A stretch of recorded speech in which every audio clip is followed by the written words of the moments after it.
Good evening, ladies and gentlemen, and welcome to another edition of The Trend in Mind. Our subject this evening is that of deportation, the effects of the experience on both the deportee and the society at large. Please stay tuned, like, share the broadcast, and we'll be back with you shortly.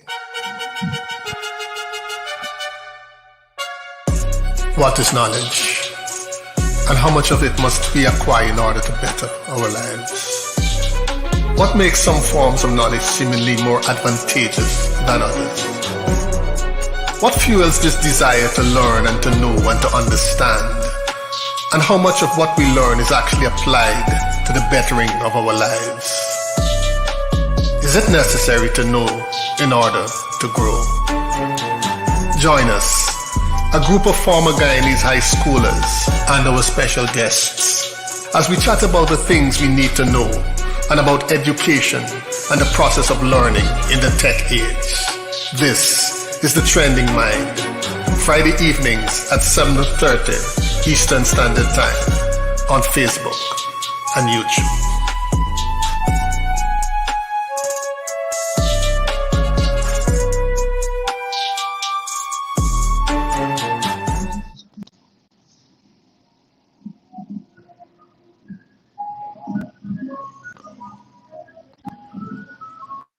All right, we're back.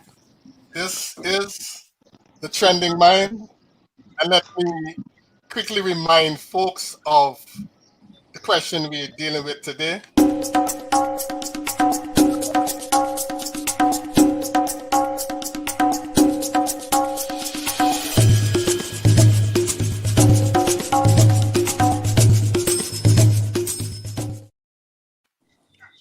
And we've got a special guest in the podcast, Errol T. Anyone who would have been in the reggae scene during the 1980s would know that name. Errol, welcome aboard. And just quickly introduce yourself and tell us a little bit about you. Good night. This is Errol T. Most of you know me as reggae hardcore entertainer that have been amongst Jamaican people, made my name when it comes to the music. And, you know, at this point in time, I'm still with the music because right now I'm in the studio. I got one more song to record, so I take a little time off to do this program here. Music is my life. Somehow I didn't make it big like some entertainers because I choose the wrong path. Okay. You know? So I'm here in Guyana. We're going to talk a little bit about that path as we get into the evening. I'm listening. All right. So we will open up with our creative question as we normally do. And here it is.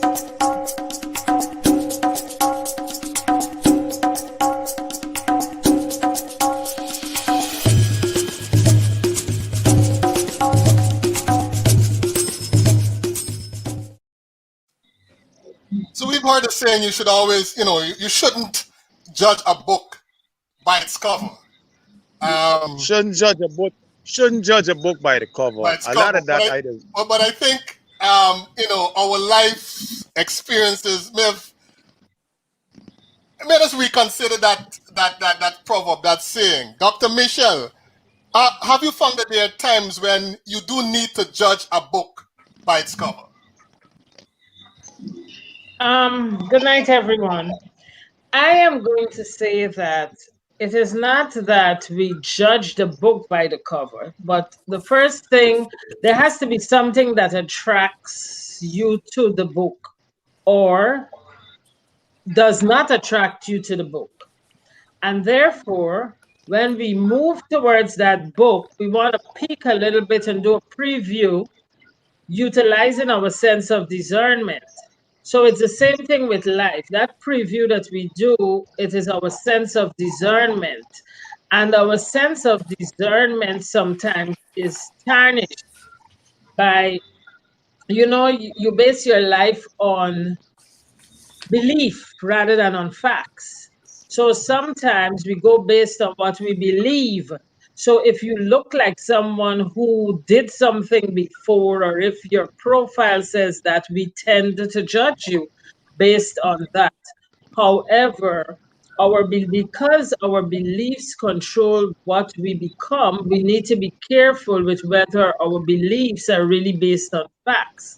So I'm going to say that at all times, there's some form of judgment when we look at the book's cover, but that should not be our ultimate decision making. So we should get to know people a little bit more. However, we should always be discerning because that sense of discernment directs whether will end up correct or not. Some people say it's gut feeling, but I use discernment. Okay, thank you, Michelle. Errol, what's your take? Have you found that there are times when we should judge a book by its cover? Then judging the book by the cover, I get a lot of that from different people. The thing about it is this: it doesn't matter what you think about me. It matters what I think about myself or what God think about me. So I am to the point right now, people gonna judge me. I can't change that. There's a prayer that you say, God grant me the serenity to accept the things I cannot change, the courage to change the things I can, and the wisdom to know the difference. Now, with me, I know I can't change them. I can change my reaction towards, their judgment and how they want to judge me or say, well, yeah, because they got a thing they're saying every deportee is the same. Every deportee is not the same. Let me tell you something. I made a lot of mistakes in America. I got an opportunity to start life all over again in a country that I was born. So I'm here now. I don't have any regrets that I'm here because Guyana made me become a responsible man, father, and a husband. Since I'm here, I have 3 children, a wife, I have a job that I've been sitting in for the past 3 years. When I was in America, I didn't do that. America is the kind of country that encourages you to do whatever you want to do. And a lot of us did that.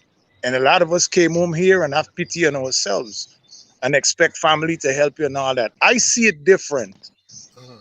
I'm here. I'm grateful for life. I have a chance to start over. And regardless of even my family in America, how they feel about me or anybody feel about me, I know how I feel about myself. I am grateful for being alive. I pat myself on the shoulder from time to time and say, great job, Green. Great job, Errol T. Here, why? Because I've seen the deportees coming, and after a couple of morning, the eating we call a dry down and drinking a little water and the going through cell struggles because they depend on the people to help them. Now is your chance to help yourself.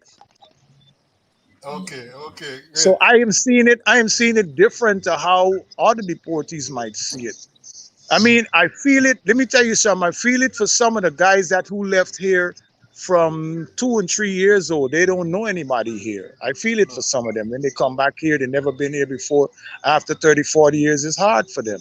Right. And I think what the American government did was bad in sending guys like them back. I left here at age 15. I came back in 1986. I came back in 1987. But All right. when I We want to get down to, because that is a big issue, people who would have left Guyana basically as toddlers and, being plunged back in.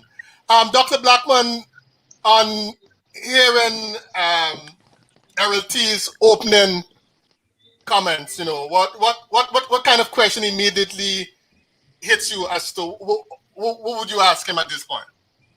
Oh well, you see, you start off by asking, are there times when we should judge the book by the cover? But I think he kind of inverted the thing in a nice way to say Right, that right, I know. the book decided how the book gonna look at itself. You understand?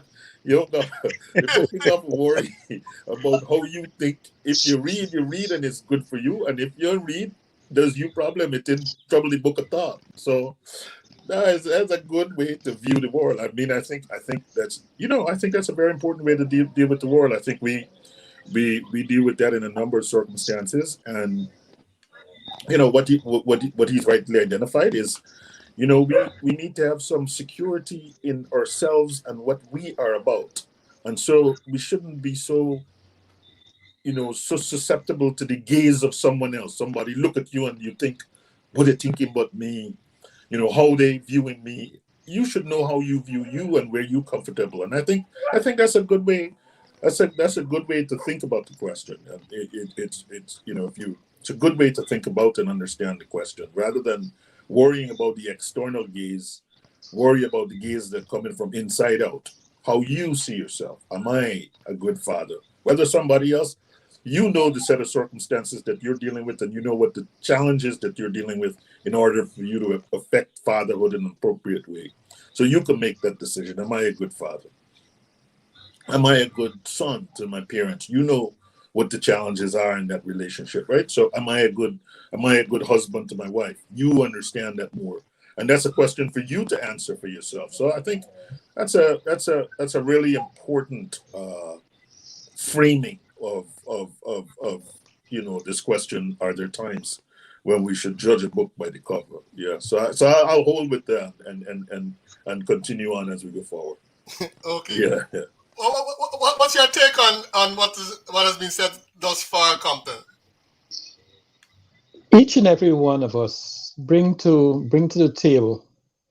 We have a lens or lenses. As a matter of fact, we use different lenses for different situations. And the way in which, and those lenses are part and parcel of, I'm going to a little bit back to what Michelle is saying, that the lens that we use is part and parcel of our own upbringing. And in terms of what Dr. Blackman is saying, we have got to understand ourselves that in terms of the lens that we use may not be the correct one for the correct situation. So in terms of looking at the book, one has got to first of all examine myself. I will have to examine myself. What was my relationship here? Well, how am I becoming? What am I bringing to the table? And in terms of what the book has, what can I get from the book? So it's more in terms of seeing the lenses that we use for the various situations and understanding that sometimes a particular lens may not work for a particular situation. There was a little static there, but I think we got the gist of your point. All right, Okay, we're going to be heading into the subject, and like I said, we have with us Errol T. For those who may need a reminder as to who Errol T is, we'll take you back to Brooklyn in the 1980s, and then we will talk with Errol T.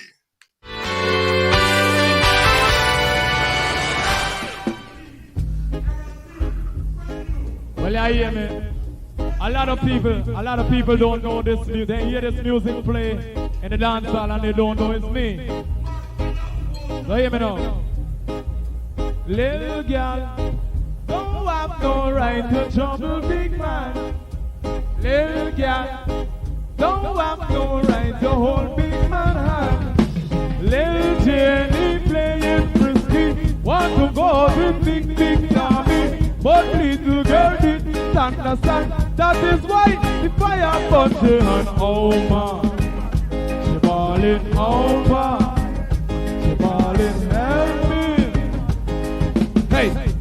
take it, you know they can't take it. Hey, can't take it, you know they can't take it. Cause she a run out of breath, you know she can't take it. Cause she a run from big belly man with long, long body. No, rock the back man, rock the belly and rock the liver all to the kidney and in the morning, can't take it and in the evening, can't take it. So little girl, don't have no right to trouble big man. Little girl, don't have no right to hold big man hand. Little Jenny playing frisky, want to go with big Tommy, but little girl didn't understand. That is why fire punch her hand over. She ballin' over, she ballin' help me. Drum and bass. Tan Teddy, little girl, Tan Teddy and the big man belly. Tan Teddy, little girl, Tan Teddy and the big man belly. Because run down me and she a run down Pablo G. Run down me and she a run down Pablo G. From Sunday to Sunday she run with down. And I want you to know the girl that go like she a clown. Listen in Japan we are the talk of the tongue. And anyway we go we make the people gather round. Little girl, don't have the right to trouble big man. Little girl, don't have no right to hold big man hand. Little Jenny playing frisky, want to go with big Tommy, but little girl didn't understand. That is why the fire punching on over.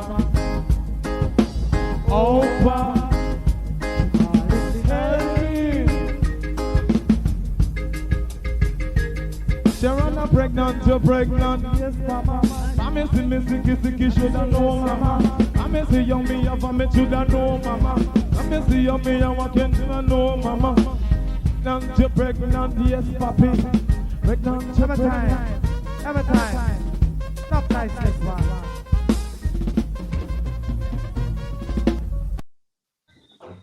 All right, that was Errol T. back in the day. Now, Errol, evidently you were on a path. You were on an artistic path. You had a career, a budding career. Tell us what happened. Tell us how you tripped over and ended up back in Guyana as a deportee. Tell us what happened. The thing about it is that I choose what you call the hustle over the music. The hustle was faster money. The thing is that it's not everybody is good with the hustle. Yes, it's a lot of money in it, but you got people now who are going to take advantage of you and keep you under the arm like you're the son. And so it wasn't a lot of money flowing in it. It was mostly trouble flowing in it. And I got into a lot of trouble. I always getting caught, keep my mouth shut. And when I got caught the last time and they say, here, what happened? I'm going to give you this 3 years and send you home. I realized, hey, maybe it's better I go home and see what home is like. My mother spoke to me. She said, all the things you used to do, wrap it up in a brown paper bag and left it by Kennedy Airport and go along home. And I did so. I don't have any regrets of being here. The only thing, my mother's alive. She'll be 96 this year.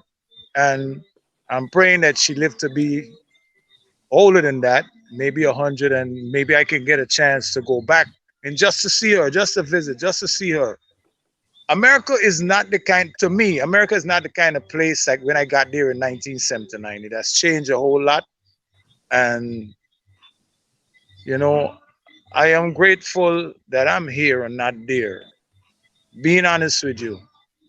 Okay. When you say you had to hustle, Errol, I mean, what we were saying is that, okay, the music wasn't paying, right? The music wasn't paying because people took advantage. Right. People took advantage of people, of artists. In terms of the hustle, give us an idea what was happening back in the 80s and, when guys went there, exactly what we're talking about. As far as what, the hustle? Yeah, the hustle. Well, in the 80s, I mean, the early 80s, you're getting everything coming left, right, and sent it to you, and you got it there. People giving you at a reasonable price. You pick it up, you distribute whatever, however you choose to do it. Understand? The thing with me is that the people I was hustling with always try to keep me. They know I was very smart and I took chances, and they always try to keep me under them. Where to the point where if they're making 100 million, I must only make 10,000 and 20,000. You know, and I was getting into more trouble, like getting caught. You know, and you in the hustling and want to talk and tell nobody nothing. So I took the rap. I came here. And as I sit here for the 20 years or 21 years that I'm in Guyana, all these little mistakes that I made back then, to me now, didn't make any sense at all. It didn't make no sense. Watch, I there here in Guyana. And since I come home, here, people telling me about hustling. I said, excuse me, I ain't hustling. I'm a 9 to 5 worker. And I'm happy. I'm grateful. Let me show you something. A lot of weekends when I get my check, I just gotta get a magnifying glass to see it and rubber band for stretch it. But guess what? I'm contented. And that's the main thing. You understand? The big money ain't hurting me head no more, buddy. You understand? I am grateful. Grateful. Being grateful for what you have now. A lot of people don't do that. Right, right. A lot of Tell us people what it still was like struggling. landing in Guyana. Okay, you would have been, you would have been incarcerated in USA, deported. Tell us what it was like heading back home and stepping off that plane and going into Guyana. What was going through Well, your here mind? what? With me, I saw it different. After 3 years lockdown and you can't do this and you can't do that, and people tell you when to eat, when to sleep, and all them things, I see it as freedom. I Okay. came to Guyana with a willing heart. I told them, look, I have my passport. Don't keep me locked up anymore. Please let go home. Knowing that I am the only one here and my family, them in America. So I came home here and stayed with my sister-in-law or ex-sister-in-law, I must say, because my brother got married to somebody else. And, she treated me real good and everything, but where I had to stay was a problem. I came off that plane and I ended up in Leopold Street, where I grew up when I was a kid. When I was a kid growing up, a little child growing up in Leopold Street, it was cutlass and knives and old scallywags and thief man and this and all them thing. When I went back there after so many years, it was drugs. Remember now, Leopold Street is right not far from Parliament Building, and the first vision I got is, whoa, this is another Washington, D.C., because D.C., that man is selling thing right behind the White House. So man is selling thing behind Parliament Building. You understand? And it tripped me out because that is where they land me. Go stay here. I had to stay in that drug-infested area, watching the junkies. A lot of them were deportees and watching these things for at least a 3-4 months before I moved from there. So all these things, brought me to my senses like, hey, you're here home. You don't have to get involved and do the things that you see these people doing. Be you, be yourself, be humble, and start doing the right thing. And that's the road I started going down. There's one time I was working for Ministry of Health, and one of the things I asked them to do was to give me an opportunity to give back to society. I've went through drug and alcohol problems, and thank God for the past 20 something years, I don't get high and stuff like that. I might sip a beer every now and again, but I'm not getting high and none of that stuff. And I asked Ministry of Health to give me the opportunity to do the program I was speaking about earlier, edutainment, educating kids about the dangers of drugs and alcohol. And they did. And I felt so good in going to schools and educating the young children about what's going on. You might have 1,000 children or 500 children in a classroom. If you get home to one, that is very good. One. You don't have to get home to the whole 500, the whole 500. One child at the end of the show, that child might come and say, well, I have an uncle with a drug problem, and we're trying to get help for him. And that used to make me feel so good, because now, instead of destroying society, I'm being helpful to society. You understand? These are things that help me as I'm here. These are things that help me keep going in Guyana. And like I say, I Uh, enjoy life on life terms. okay, cool. Michelle, as an educator, as you listening to Errol T speak, and given our subject, in we want to explore the whole the mental toll of the experience on society and the deported themselves. What would you ask Errol at this point?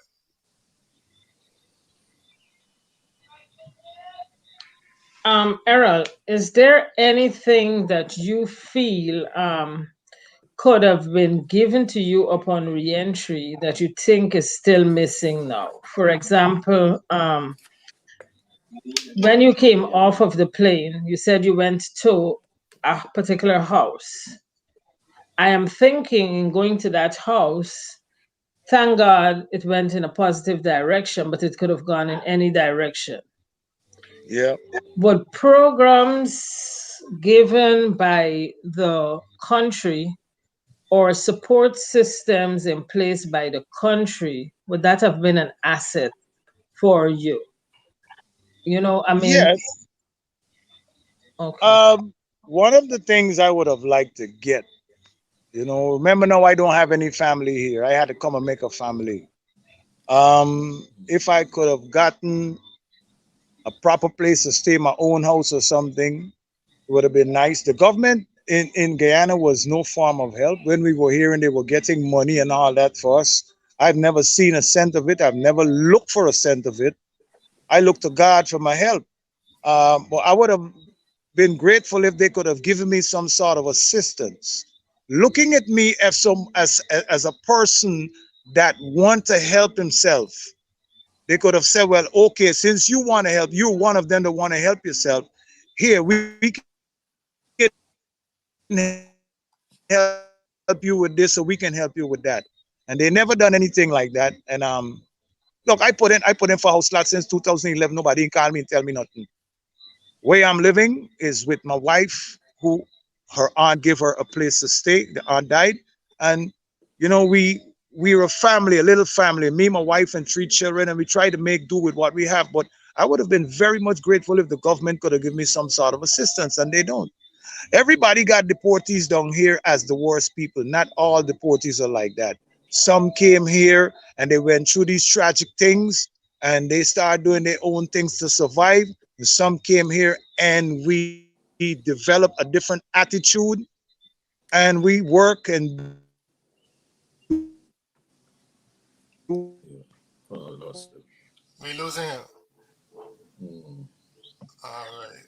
May I say something, Andy? Yeah, yeah. Go ahead. Okay. The ones that want to do good, I think they should give them a chance.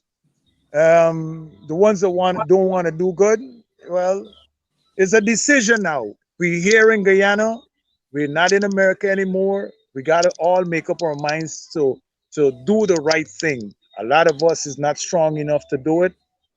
Some people try to help other people, but as for right now, deportees are what you call uh, the black sheep. I ain't really want to say it like that, but this how it is. Look at it. We're the worst people out, and not all of us are like that. They have deported. Okay. So Michelle, there are you a wanted couple to of say things. something? Go ahead, Andy. Okay. Terence, you had a follow up question to Michelle for Errol.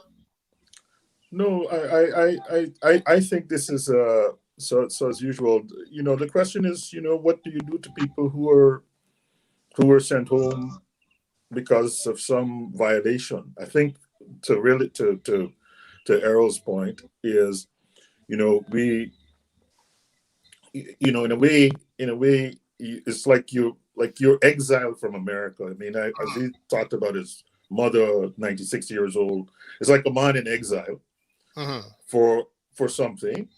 And the point is, and I give me 2 minutes to kind of set this up. Sure.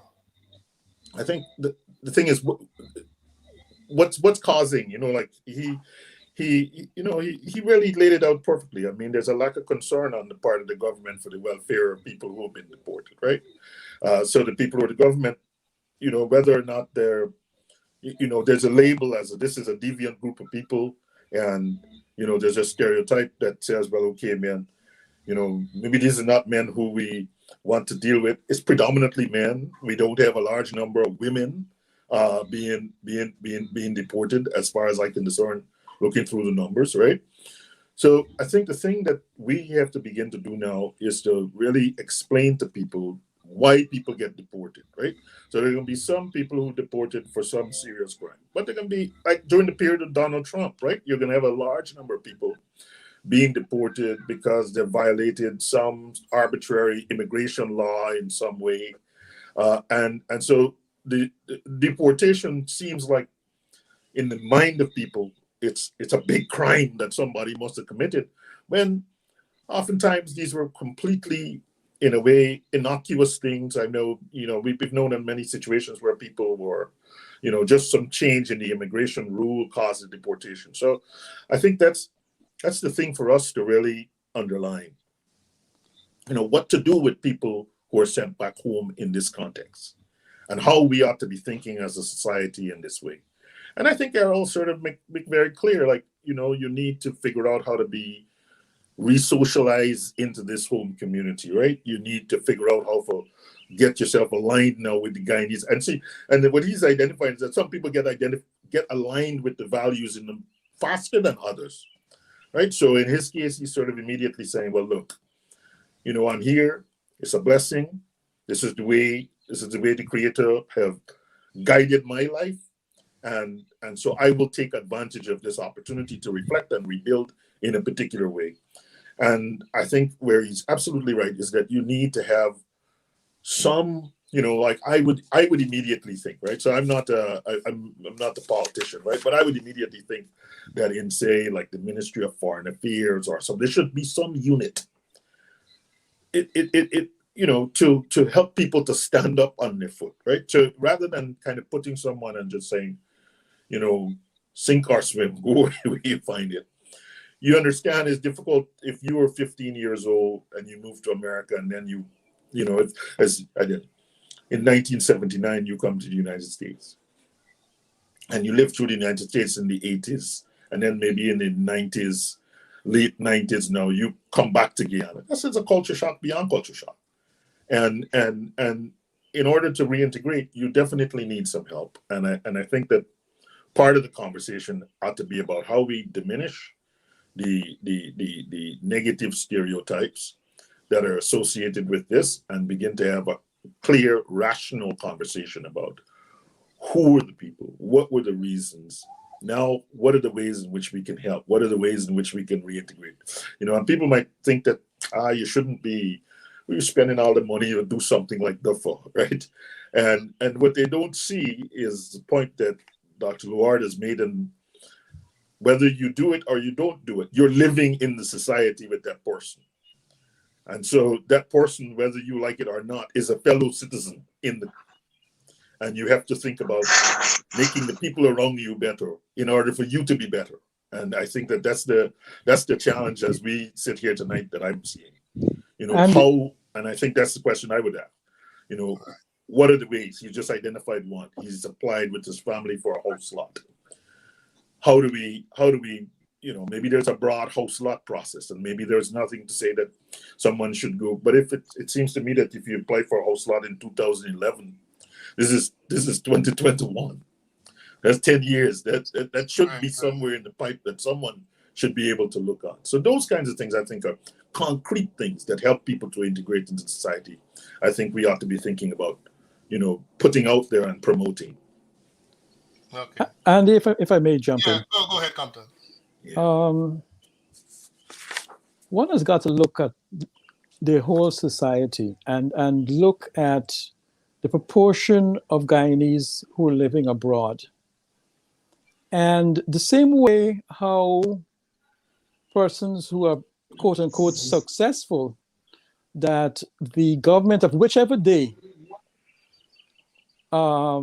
seeks to remigrate persons back to Guyana, the successful ones, and put I want programs not to in sleep. place so that those persons can transition and further develop in Guyana.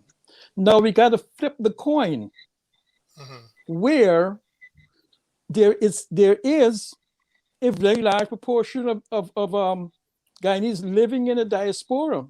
Now, what to do with the other persons? My way of looking at it is more in terms of having some transitional housing, some space or place. I don't know if that's workable or not, but definitely having a unit. I would say maybe within the social services, so that persons who are greeted, some persons who because it is a governmental transaction. You don't just simply arrive on your own. You know, there's a leaving procedure, and there's a receiving procedure, right? So in that receiving procedure, that is where you have to make the input. Not so much as after the person leaves, but have a structure in place, knowing we have to come to the I don't even say the realization, but acceptance that this is a reality, and that we need to put in place structures to ensure that the persons who are returning are integrated into the society. So don't just look at successful Guyanese, and trying to reintegrate them into Guyana.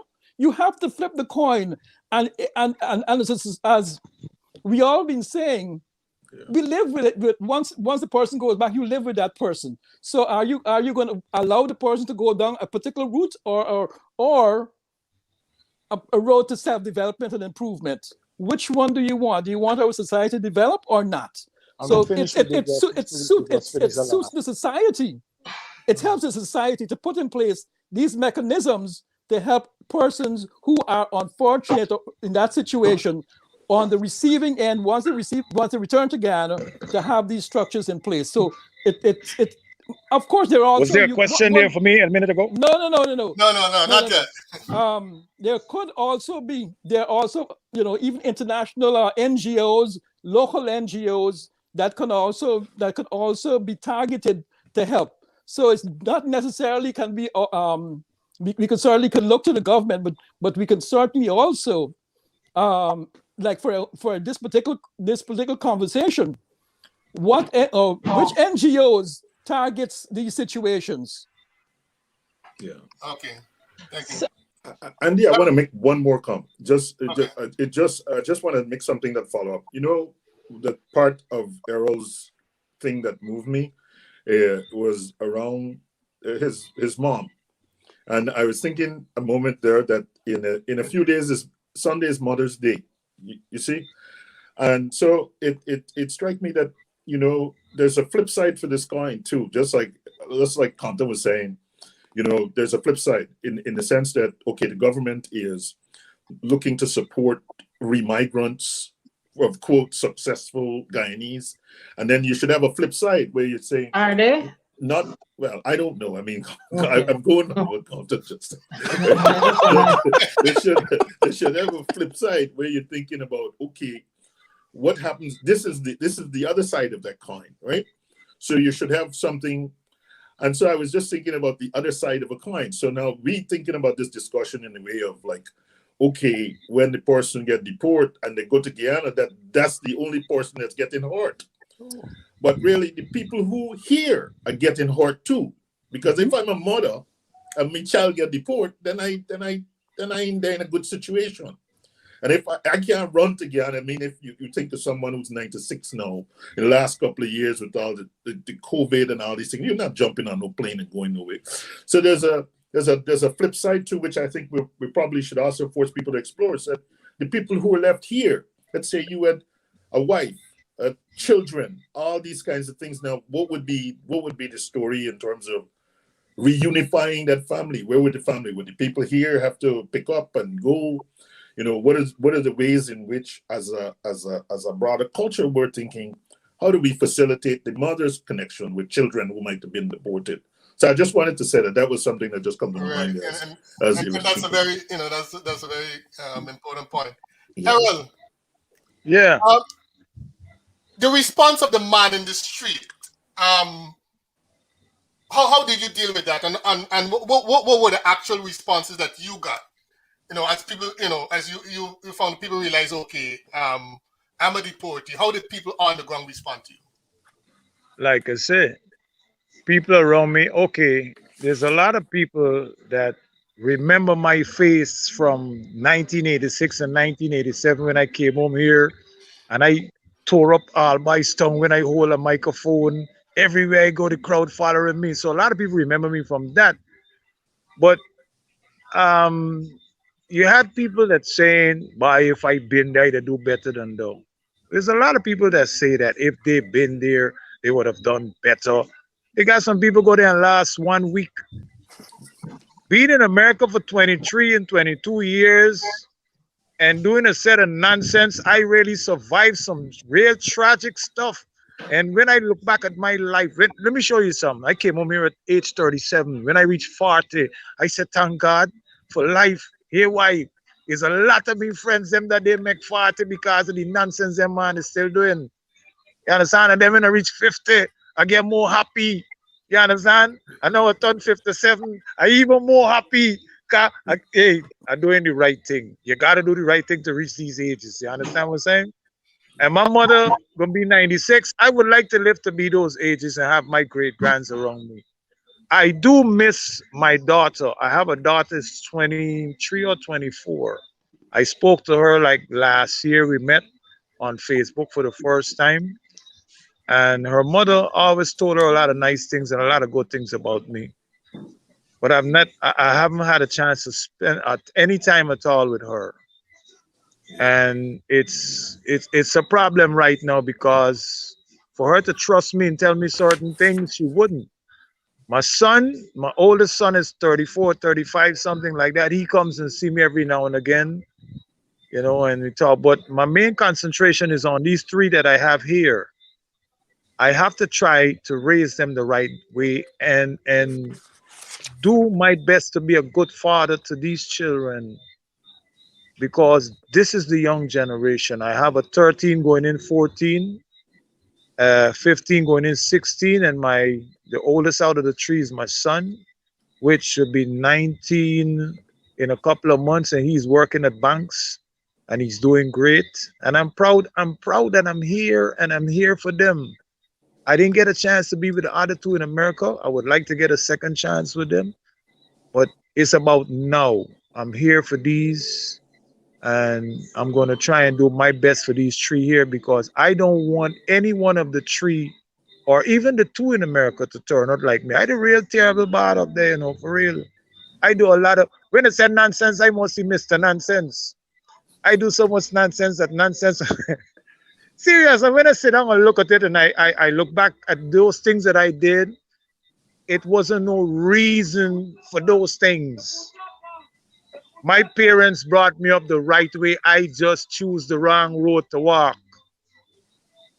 People need to start realizing these things. When you could look back at the wrong that you did and try to correct them, it's the only way to learn, to admit that, yes, I was a clown. I used to do nonsense. Now I'm a different person. But I guess people still living, there's a lot of guys that came home here and still living in America. They're here physically, but their mind is still in America. And you got to stop that because it's going to hurt you as a deportee because remember now, nobody really got time with you. Your family starts sending a few things for you, but after a while they get tired because they're getting older. You understand? So you have to stand on your own 2 feet and be responsible now that you're here and you're in hard Guyana. Be responsible for you. Do Did, the right thing. You've been did doing your wrong mom all the time.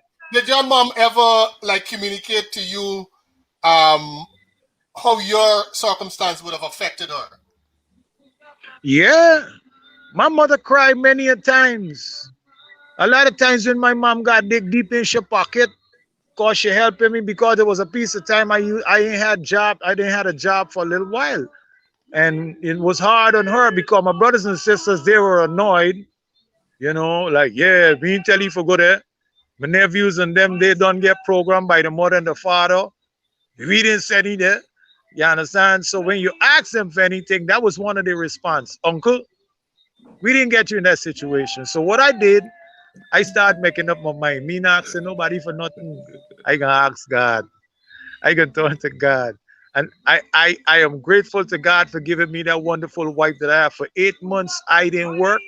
And that woman used to give me a little money in my pocket for myself every month that she get paid. So I am grateful to God for even my wife. You understand? It's about change. And no change is very hard and it don't happen overnight. But as long as you make the effort to change your life, change the thing you used to do madness, then do something good now. These are the things that these guys have to take into consideration. Listen to me. I gotta make change, buddy. I gotta do. You understand? But most of them come here and they're still depending on people there. I cannot, like I said, I can understand about the ones who left here from 2 years old and stuff is hard on them. So Mhm. their family has to help them. But guys who can, who can really help yourself, stop depending on the people in America and start trying to make do with the little bit that you have here. It's little. But guess what?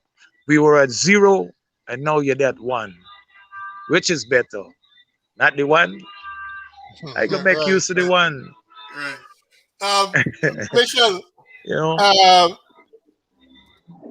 there's there have been a few situations where, like Errol was saying, parents have been separated from their U.S. born, U.S. based children. Um, in many instances, some of the kids are very young when the parents are deported. How does an educator deal with such a child? So I want to say a couple of things. Errol, for one, I want to highlight and acknowledge the fact that you had a system and structure in place. That conversation, though simple, you may think when your mom said, it's better you take the deportation and, look at it in a positive light, that she still has her son here, you're coming home. And as hurt as she is, she's happy that you're alive. That conversation may have been different for some people whose families may have just separated themselves from them in jail. In Guyana, we're high society people as poor as we are. We consider high society when we separate ourselves from the person who made the wrong decision. Because it could be one decision, made a wrong decision. Some of us are saved by grace. We made wrong decisions and nobody knew because we didn't get into trouble. Other people, first decision, they go down. And we are so good and so great that we move ourselves from them. Okay. And we live in this facade, like we think there's some bubble around us. So some people, if they were caught in families like that, they did not have anybody with them to tell them anything. Some people don't get any visits, maybe from their American relatives or friends, but no visits. And Babylon is not easy. We have several kids. We had at one point, now switching to the educational programs, at one point we had a program for students whose parents are incarcerated, because we do have students whose parents are incarcerated, but they are here. So they may not be deported because they're Americans. However, we have children whose parents went back home. And let me tell you what happens. There is a cycle where you have a young boy growing with his mother, a lot of female teachers, and then he comes into school and all he's hearing is female voices around him. He doesn't want to hear from us. He wants to be a man. So in his mind, I want to be a man. I'm tired of hearing all these females in my ear. And to that end, he decides to listen to the man on the street, the hustler on the street, the big brother on the street who's driving something. They recruit them at a very young age. And we have a lot of families who get lost in that spiral loop because those kids are longing for a parent. I look at this thing very deeply because I feel as though this is another form of slavery or checks within which they keep many families destroyed because they keep a parent away from a child. For simple instances, Terence raised some of them: immigration, um, shoplifting because you're trying to give food to the child, but you weren't a citizen, so you're coming back home. Or even a federal offense where you're a black male in America, you can't really get a job that could pay enough money to look after your child, so you hustle. You get a little hustle and you're hoping to make that hustle so that your child can get something. Some people hustle to send their kids to college. They get caught, they get sent back home, and what happened? That's the end of the dream. So it's a really big issue. But to me, coming back to a country like Guyana with 365,000 square miles of land, they can put a program in place that can allow, even if it's farming, even if it is building the same remigrant scheme, doing something where people can learn skills, give them the opportunity. If I give you an opportunity, I teach you to fish, and you choose not to fish, everybody's not going to fish because even people who then get into trouble don't take that bait. But give them that opportunity. And if you give them that opportunity and they don't take it, then you know that your part was done. But if you're not given any opportunities, you put them in jail to live on the taxpayer's dollar, or you just leave them to hang around the street and you feel good saying that a deportee is robbing people, but you didn't give them any other option. A person has to live by the society with which they're in. So if the society doesn't give me a job, I will find a job. And that is something that many people don't understand. There's nobody who's going to sit around hungry for days and you're eating food. They're going to take some of your food. So we got to put the systems in place. And neither country does that well. Yep, yep. Okay. Compton, Errol has brought up a point a few times about those who would have left Guyana as a 2 or 3 year old. 2 or 3 decades later, they're literally thrown back into society. As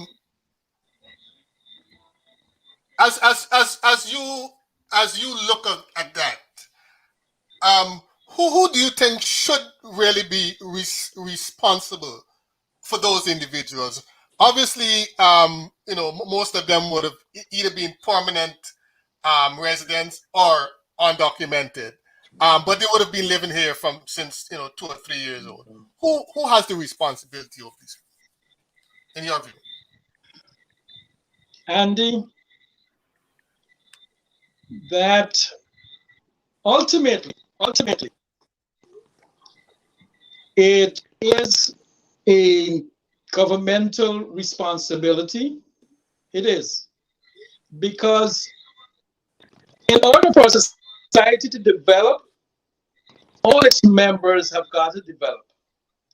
And if you allow or don't prevent persons from slipping into activities that are not productive or destructive, that is harmful to society. So the cost, you have to look at it in the sort of economic, either you have an economic opportunity or the cost, you bear the cost for action or no action. So definitely in terms of overall society, it is the government who would need to step up and say and come to the realization that there are persons who are going to be returning. We need to put in place programs to ensure that there's reintegration, or in this case, it would be integration. It won't be reintegration at all. It will be integration because they don't have the slightest idea of anything in Guyana. Nothing. They will have absolutely there's no reference for which they can refer to, not at all. So there you will have to literally put in place things of educational programs, employment programs, those programs, those social programs that would help this person to improve him or herself. And think about that also, because they're not deportees and only just one males. There are also female deportees. Think about it the flip side with Errol. Suppose you have a case where the female is here and the child is who's an American isn't in America. What about that? That, it goes deeper. And we need to think. Be very sensitive to these issues and to help those persons in those situations. Nancy, Go ahead. you asked a question just now. Who is responsible? Is not who. Right. Is who can take the responsibility. You understand? Let me show you something. There's a lot of people in the government or a lot of organizations, government organizations that can, put something together to help the deportees. The thing is that everybody has deportees one thing, one way. You understand? These are guys that are bad, they're murderers, they kill whatever, and they come back here and they can do the same. No, give them a chance. You're not giving them a chance. What you do is pushing them further down in the ground. So, like I said, I had to take the responsibility to do the right thing. Guys have to start doing that because in the eyes of these people, we can never change. They're the only ones can change. And it's nonsense. Let me show you something. Anybody can change. As long as they make the effort to change, they can change. So since they can change, you need to give them a chance. So the question was, who is going to take the responsibility? Which one of the government, which part of the government can take the responsibility to say, well, yes, let's help these people? No, they're not going to do it. They're saying, yes, let's help ourselves. Well, I would say to Errol You that, see, I speak the truth. what I was thinking was how big that responsibility was. So I just went and I Googled real quick, but I couldn't find, I wondered exactly how many people were deported. And so what I found was some numbers from 2017. And so from 2017, you had from Guyana, they're just looking at the whole Caribbean. From Guyana, you had 142, Jamaica, 782, Trinidad and Tobago, 128, Haiti, 5,578. So in terms of the Guyana number is less than 150. And I would argue if that was a number in 2017, I think we're looking at maybe at most, 200 per year at most, right? So you're looking at 200, 150 to 200 people. So I think Errol raised an important point. Who will take the responsibility?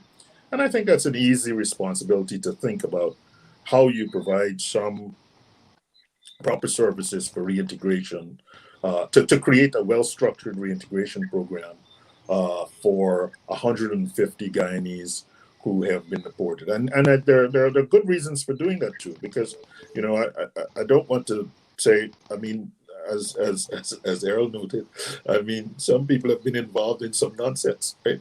And so it's not everybody who is you're painting with one brush, but there's value in being able to deal with each individual in the way that they ought to be dealt with. And unless you have an infrastructure for doing it, then it's not going to work. As we've talked about here, you could see, some counseling and training for jobs, drug, alcohol abuse, healthcare. Actually, what I was interested in, weirdly, I was thinking, how do you get? Were you able to easily get like your birth certificate and other documents that were necessary? You know, like if you come here to the U.S., you need a social security card, you need, your green card, and then subsequently you'll have your passport. Then you go to Guyana, having lived in the United States for 30 years or so, and there's no real record of you in there. Now, how do you get all this, the normal things, the numbers and so on that you need to get in order to be a man back in the society? It goes back to a birth certificate, and you're probably gonna have your passport. That's the Yeah, most you're gonna have. yeah. But If you once you can can get a find your birth always if, certificate, then it's an easy game. yeah, if you Yeah. can keep a copy of your birth certificate from Guyana, because most of the time parents keep that. Uh-huh. So if you can get a copy of that, and most likely you can come home with a passport. Because you have a Guyanese passport. If you have a U.S. passport, you ain't coming home. But Yeah. you come home with a Guyanese passport. Once you have those two things, then you start applying for NIS if you're going to get a job. One of the things you got to definitely get is a police clearance, which you go to get a police clearance, it doesn't say anything about you being deported or anything like that. So that's one of the good things. And you start working to get these things. Let me show you something. I came here in 2000. In 2015, I lost everything that I gained in a fire. Started over. Started over. You understand? Yeah. And as I start over again, guess what? It's no problem. I'm grateful for life as long as I'm living. You know, Keep going. everything is going, everything God is going to Yeah, put in place. I hear you, but I mean, you have deep faith. I think as on the other side, on the other side, some men have little faith. They come and they start to spill out because they got no faith to carry this game through, right? So so I think from the other side, if you were the man Yeah, yeah, somebody like it's you going just said, hard. would It's want to going take hard the for it's going. responsibility to stabilize this part of the ship. And I think that's not an unreasonable thing. And actually, I'd say more. As I'm listening to conversation, I'm thinking now, look, Guyana's coming into some money. I mean, there's enough money for all these various things, these billions people counting for oil and so on. I mean, you should. I mean, it's not like you're doing a kind of. It's not the lottery but it's just saying, reasonable people can look at people who have made mistakes, and to the extent that we value human life and we value or the people who are part of our society, then we should try to provision some resources for the effective reintegration into society, right? So it's like, a man get an opportunity for a blank slate. If you commit a crime in Guyana, we'll lock you up. But as far as we know, you don't commit no crimes, and so now is the time for give you a chance to kind of put yourself back into the thing. And I think that's doing something like that. It will have a maximum benefit for all Guyanese. People often don't really realize, the way you treat the least people among you is the way you treat in everyone, and so sometimes it's good to kind of stretch your hand out and say, well, look, we'll do this. And yes, you'll be some circumstances there where, you'll reach out and try to help, and, someone will act in a way that, make you question whether or not you should have offered the help in the way that you did. But that's life. There are going to be 8 people out of 10 will be glad, and 2 people will make it up. But doing it this way will offer a benefit for the society that will provide the kind of social protection that you need in order for the place to be whole in the long term. And so, just in this conversation, just listening, I mean, I think it's clear in my head now, much clearer in my head than when we started, about where this thing ought to be going. Yeah. Okay. Thank you. Guys, I still got studio time, so I'm wondering if I All can right. cut in one No, more. Okay, it's yes, we're good, gonna be man. yes. I think closing you out. should go So make the music, brother. you could jump ship. We'll invite you back another time. Yeah. Right. We'll invite you back another time. It's been great. What you've shared with us. give us a lot of points to ponder. So, you know, thank you, and we Thank you will very see you much. another time. Thank you, Errol. Thank Take you. positive. Errol has some studio duties, so he's heading out back to do his DJ thing. All right, Errol, Thank later. you. All right, boss. Make Thank the you music guys for and the keep going. opportunity. Keep the And attitude right, and like you, grateful for every day on this side of the ground, man. It's always a blessing when you're on this side of it. When you're on the other side, Sure. there's nothing more to say. all right. Thank you very much, people. One love. One Yeah, love. man. Same. All right. Mm. Yes. We will begin to wrap up now. But before we wrap up, Michelle, like we've seen, Renita's not here. Renita's taking a little holiday. Could you, on behalf of the rest of the Trend in Mind crew, wish Renita a happy birthday? I think we can No, sing I happy can't birthday. We can sing sing. happy I wanted birthday to too. sing, but yes, today is her birthday. And we wish Renita all the best. We really look forward to more years on Earth. She's younger than all of us. She's just 25 today. So, Yes. we'll take a drink on her head. She's very young today. Well, We're happy. We're happy for her. I So, we anticipated want that her you to might grow do up to this, be and like us. Huh? I said I anticipated that you might do this, and I brought a little bit of wine sitting so You did? I'll raise my glass. You see, I brought the bottle. Yes. Doing it right and doing it every time. So David we're is saying very he needs happy. to hear you guys sing, Michelle. I know. Listen to me. That's one thing I'm not even gonna try. Even in my bathroom, my luggage. Yeah, you should go ahead. I am Raise not a going happy to birthday. Raise a happy listen. birthday. Yeah, Come on. exactly. I am not going to try. I'm not even gonna say it as a poem. Oh, wow. I'm not even doing that. This is a new side to Dr. Luar tonight. Yes. No, All right. but I would like to make one serious note here. It's getting back to what Michelle was talking about in terms of the U.S. side of it all. And I think since we're here, we need to look at that and see. There's got to be some way in which we can intervene. We as a diaspora can set up structures ourselves, because don't set up structures so that these situations that we could sort of stabilize, and we need to be thinking seriously about that.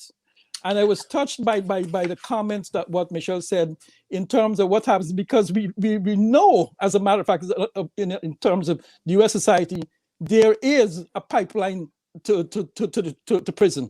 There's a pipeline to prison, and it's done deliberately to ensure that we don't have the right to vote. We don't have we remain underdeveloped because of that. So we know that. So we need to literally think strategically strong, and look at the problem and come up with a solution, because it's a reality, and it's not going to go away, because that is the way in which the society is so structured to ensure that we remain underdeveloped. So my take on that, I don't think we can really. I don't know what we can do. That's what I should say. Yeah. But what I think should happen is that many of us have migrated, right? And we have received skills that can benefit our country. And I want to be like Marcus Garvey and advocate for people to be given concessions to really go back home and utilize their skills to help develop our side of the Americas, because we have a lot of resources, we have a lot of talents, and they have a lot of people with talents home. And I think coming together and really developing the country would be one of the best ideas, or an idea. They have a lot of people who live here. You just muted We yourself. lost you, Michelle. Sorry, there's a lot of people who live here who punish. and they go back home and pretend. You know, I call a spade a spade. They go back home and they pretend like everything is okay. Okay. They've learned life, they've learned skills, they've learned things that they can bring to develop Guyana. And if we can develop Guyana with opportunities, there's absolutely no reason to leave Guyana to come anywhere else. And this is something that is not really said. You know, people believe that on the Forbes Burnham, there was education from the cradle to the grave. That's what builds a nation. So if people took that education and we developed it and we developed our country, we would be in a much better position and there would be no need to travel. That's what China is doing. That's what India is doing. You know, and we need to begin to think in that manner. I couldn't care less who the government is.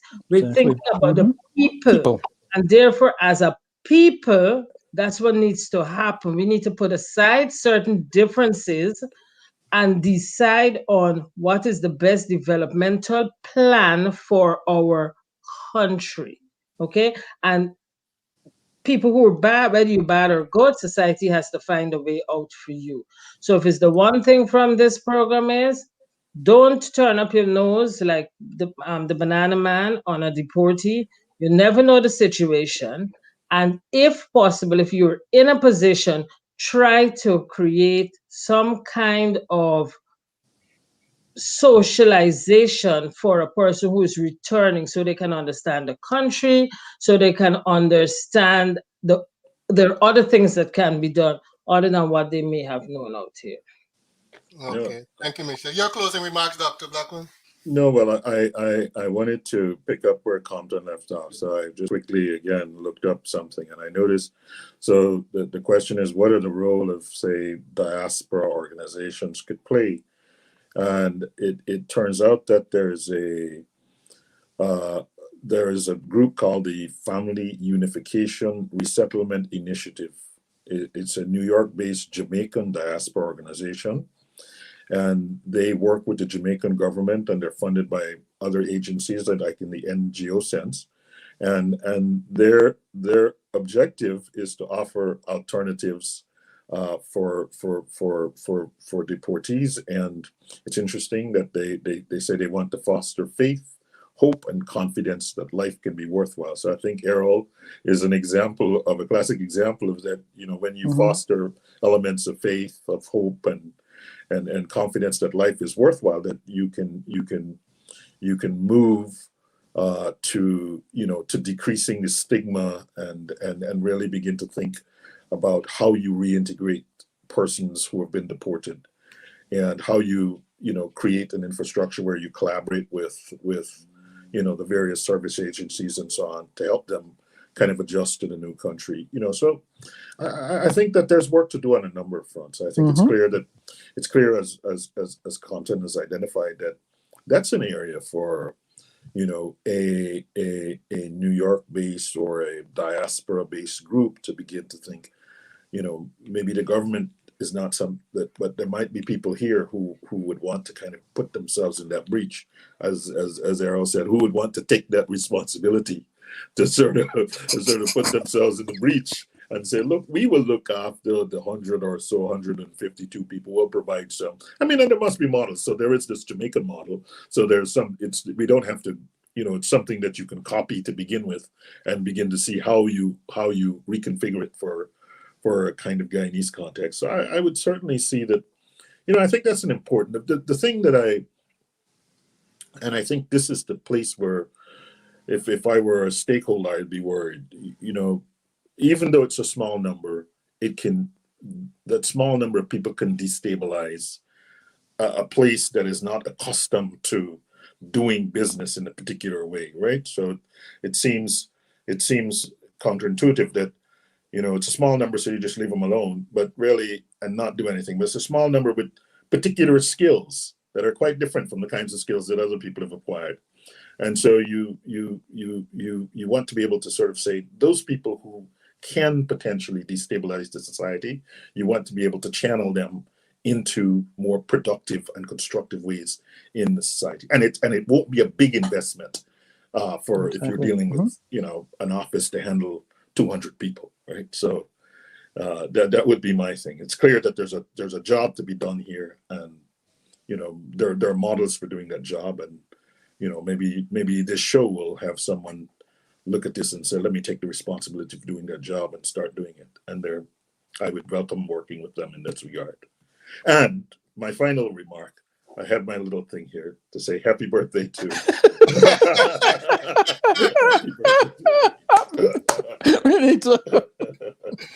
All right. well, thank you so much, Renita. We do hope you see this when you get back from your little holiday. Thank you, Dr. Blackman. Thank you, Dr. Loa. Thank you, Compton, taking the time out. It was another highly informative discussion. I do thank our viewers, all who commented, all who joined us. We hope you did get something to take away from this broadcast, and we look forward to seeing you next Friday. Thank you, folks, and do have a good weekend.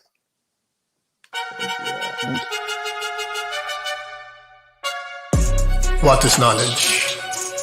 And how much of it must we acquire in order to better our lives? What makes some forms of knowledge seemingly more advantageous than others? What fuels this desire to learn and to know and to understand?